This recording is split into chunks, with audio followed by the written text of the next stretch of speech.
But all regulations start with a perceived danger. Planes fall out of the sky, or food causes botulism. Yes. I don't think the average person playing with AI on his iPhone perceives any danger. Can you just roughly explain what you think the dangers might be? Yeah, so the danger, really, AI is perhaps more dangerous than, say, mismanaged aircraft design or production maintenance or bad car production, in the sense that it has the potential, however small one may regard that probability, but it is non-trivial. It has the potential of civilizational destruction. There's movies like Terminator, but it wouldn't quite happen like Terminator, because the intelligence would be in the data centers. Right. The robot's just the end effector. But I think perhaps what you may be alluding to here is that regulations are really only put into effect after something terrible has happened. That's correct. And if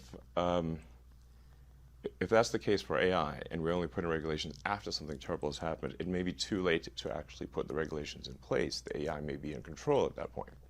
You think that's real? It is conceivable that AI could take control and reach a point where you couldn't turn it off, and it would be making the decisions for people. Yeah, absolutely. Absolutely. No, that's definitely where things are headed, for sure. I mean, the things like say ChatGPT, which is based on GPT-4 from OpenAI, which is a company that I played a critical role in creating, unfortunately. Back when it was a nonprofit? Yes. I mean, the reason OpenAI exists at all is that Larry Page and I used to be close friends, and I would stay at his house in Palo Alto, and I would talk to him late into the night about AI safety. And at least my perception was that Larry was not taking AI safety seriously enough.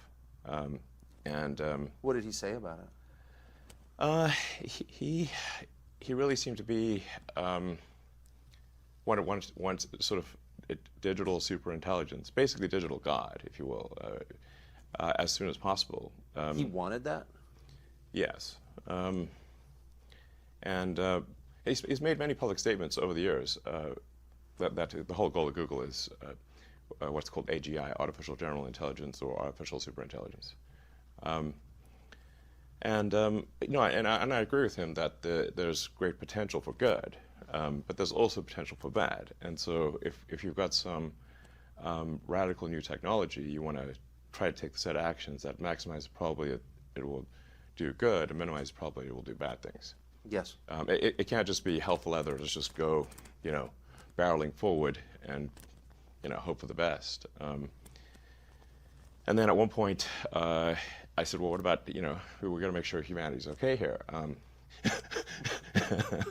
then he called me a speciesist. Did he use that term? Yes. And there were witnesses. I wasn't the only one there when he called me a speciesist. And so I was like, okay, that's it. Yes, I'm a speciesist. Okay, you got me. What are you? Yeah, I'm fully a speciesist. Busted. So that was the last straw. At the time, Google had acquired DeepMind, and so Google and DeepMind together had about 3/4 of all the AI talent in the world.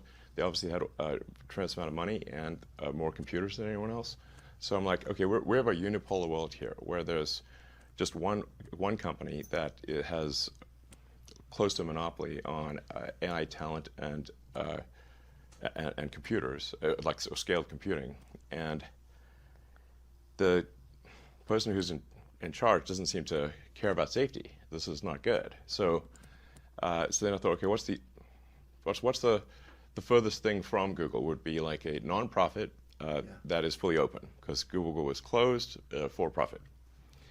So that's why the open in OpenAI refers to open source, transparency, so people know what's going on. Yes. And that we don't want to have like while I'm normally in favor of for-profit, we don't want this to be sort of a profit-maximizing, demon from hell. That's you know? right. That just never stops. Right. So that's how OpenAI would. So you want specious incentives here, incentives that Yes, like, I think we protect want pro-human. Yeah. Let's make the future good for the humans. Yes. Yes, because we're humans, Right. and also the other creatures on Earth too. But you know, we've got to. I think like I think people sometimes take the fact that like we're here on Earth for granted, and that there's the consciousness is just a normal thing that happens. But to the best of my knowledge, we see no evidence of conscious life anywhere in the universe. So it might be there. In physics, they call it sort of the Fermi paradox. After when Enrico Fermi was an amazing physicist, asked the fundamental question: where are the aliens? Yeah. A lot of people ask me, where are the aliens? And I think if anyone would know about aliens on Earth, it would probably be me. I would think.